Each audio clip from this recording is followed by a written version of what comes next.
Well, with the shocking, what did you call it? The massacre? The massacre yesterday. That occurred. A lot of Republicans are looking up thinking, oh, wow, there is a light at the end of the tunnel.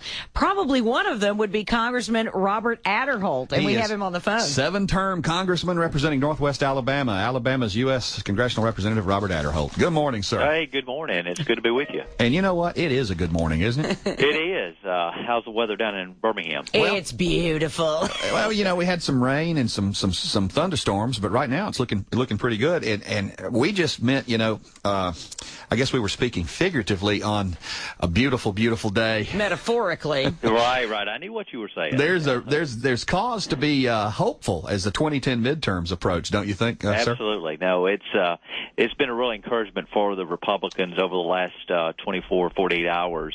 Quite honestly, when the Massachusetts election was being predicted that Brown was going to win, I was still, I was not counting on that until I saw it. Of course, when I saw the numbers coming in early on that he was holding that 53% prediction that they were predicting early on, or over the last few days, and I knew that it was probably true.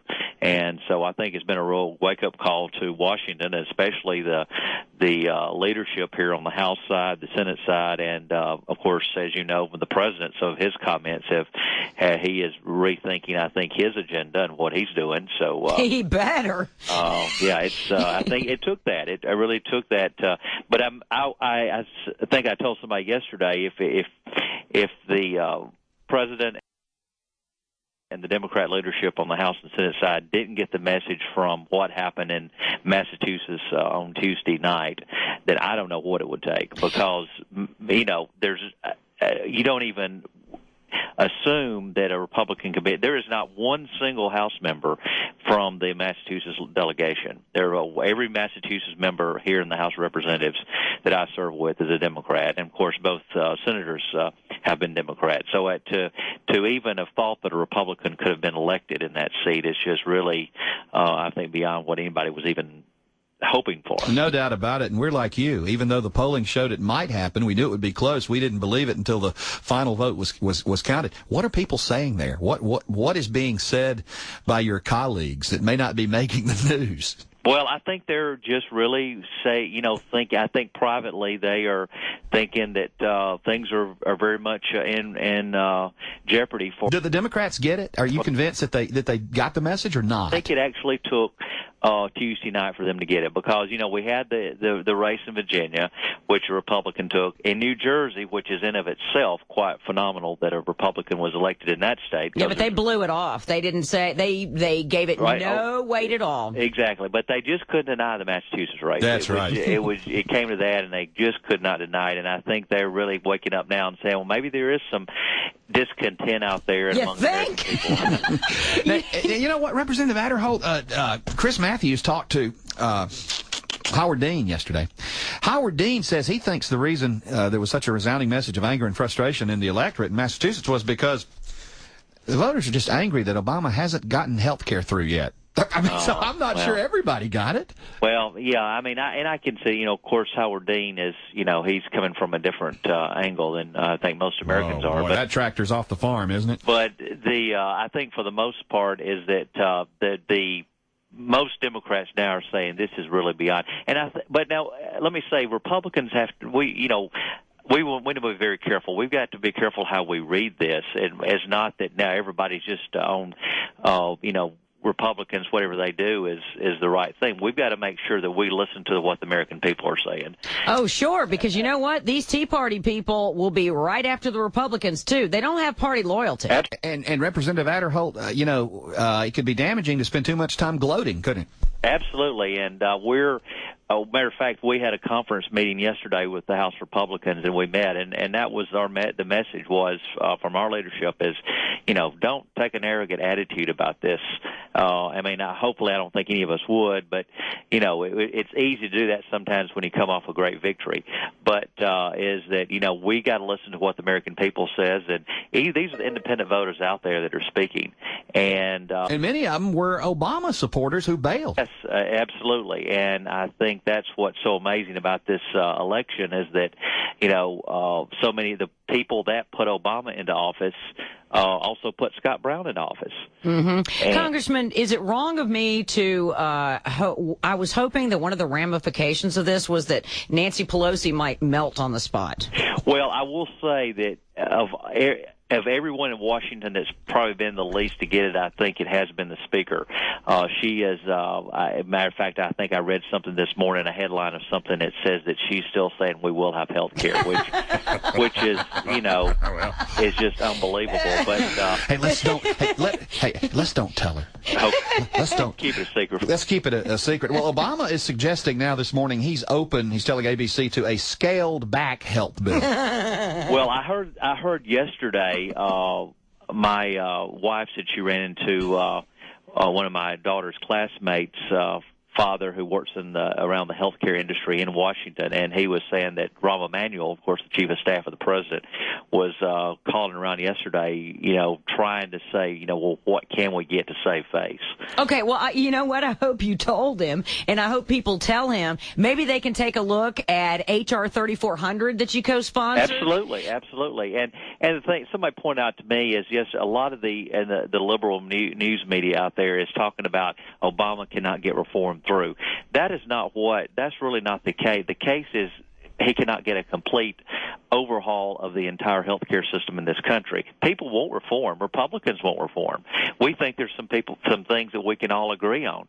And there's nobody that I know of says that the healthcare system we have is perfect. We won't want to change anything. Sure, there's things we want to change about it. The thing that differs the Republicans from the Democrats, or especially the Obama administration and the leadership, is they want to completely throw out the current healthcare system and substitute with a completely new system, and that's not what the American people want. And I think no one would say that it's perfect, we don't need to change it. But even Republicans admit there needs to be changes, but let's do some common sense changes. That's right. Is your assessment, though, that this election was about more than just health care, that it was about anger in the electorate, frustration, a message that we want smaller government, we want government out of our lives, we want the economy to improve, we want unemployment to improve, we want, all of those things, not just about health care? No, right.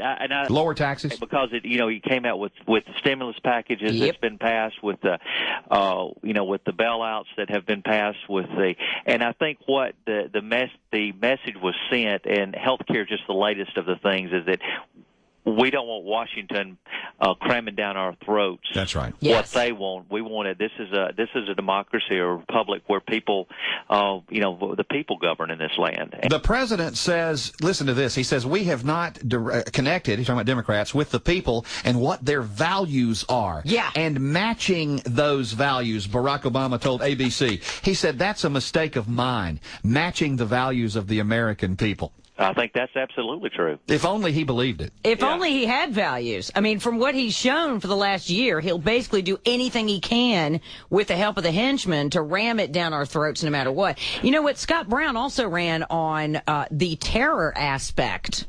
And giving these civil trials to these terrorists and things. And so that was another slap in the face. Absolutely. And I noticed where Scott Brown addressed that in his acceptance speech on Tuesday night. What a great speech. That was a great speech. Wasn't that a great speech? Yeah. He was, and I think he clearly, and I think that resonates with American people. I mean, they want people to be treated fairly, but at the same time, when someone's a terrorist, treat them like a terrorist. Of a country, it's a different ball game. That's right. Than American citizens. Scott Brown's in the pickup truck on his way to Washington today on a courtesy call. Will you be able to, or are you going to see him today? Well, I understand he's meeting with the Massachusetts delegation. I don't know. I may run into him in the hallway here in the Capitol. There's not an official plan to meet with all the Republicans together, but who knows? I may run into him in the hallway somewhere. Well, give him a pat on the back for all of us here in Alabama. If you do, I know you will, Representative Aderholt. And because we're certainly excited about his election to the U.S. Senate, and so hopefully I get a chance when he does get up here. If I don't get to see him on this trip, when he does get sworn in, as soon as possible. As soon as possible. that we will, and the president, of course, now is saying that we can't move forward on this on health care until he is seated, which I think is absolutely the common sense. Are you kidding me? If they do, they will be rioting in the streets. Yeah. I mean, seriously. You're exactly right, and I think the president realizes that now that he might even get to finish in one term if that were to be the case. That's exactly right. And you know what? He did have one thing to say. We'd like to play this for you when he was with George Stephanopoulos on ABC News. I believe it's cut number 4, please. Certainly, I think a lot of us were surprised about where this was going about a week ago. Here's my assessment of not just the vote in Massachusetts, but the mood around the country. The same thing that swept Scott Brown into office swept me into office. People are angry and they're frustrated.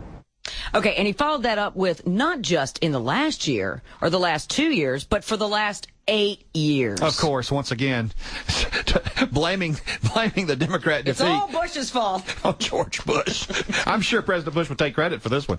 I think that I wouldn't blame him at all. I think that played for a few months, but I think, with some people, but I think at this point, he has worn that out. Absolutely. It's to the point now he's becoming a caricature of himself, and it's laughable now when he says it. And you know what's really, really funny, Congressman, is that no one's really put it together or told the president, excuse me, the last 8 years? Okay, that person you're talking about was reelected halfway through those 8 years. That's right. So I'm not exactly sure what he's talking about. We shift gears just ever so briefly before we let you get to work, Representative Aderholt. Are you endorsing anyone to be governor of Alabama? Well, it's funny you say that. I have got involved in the race a little bit. Tim James, I very much like. I've like his what he stands for. I actually worked for his dad. I worked for Fob James as assistant legal advisor. Wait a minute. The same guy. You, Representative Aderholt, who called for recognition of Mark Ingram, worked for a huge Auburn supporter, Fob James. I mean, you are fair and balanced, my friend. Yeah, well, when you're in my job, you want to keep everybody happy. So, but but I think your heart's in the right place. But I think Tim James is good. I think all the Republicans that I've seen that are going to run they're all very qualified and would do a good job. Like I said, I got to know Tim. Tim came up to Washington about a year ago. We sit down, had dinner together. He told me what his vision was. I got to know him personally because I really had not been around Tim a whole lot up to that point, and so we had a chance to sit down and to discuss over dinner what he visions for. And I think he's really got some common sense principles that I think will resonate with Alabamians. And so, but as I say, the rest of them are good folks. They're friends of mine, and so there's certainly nothing wrong with the other Republicans that are running in this race. But you are endorsing Tim James. I have endorsed Tim James, and I've been involved in his campaign. And like I said, that's not to take away from any other candidates that are out there because there's a lot of good candidates. But I do want people to look at Tim James because I do think he's a worthy candidate. Very good. Well, thank you so much, Congressman, for joining us today, and keep fighting the good fight. Thank you. All right. Good to be with you. 7-term Congressman, U.S. Representative from Alabama, Robert Aderholt from up in Northwest Alabama.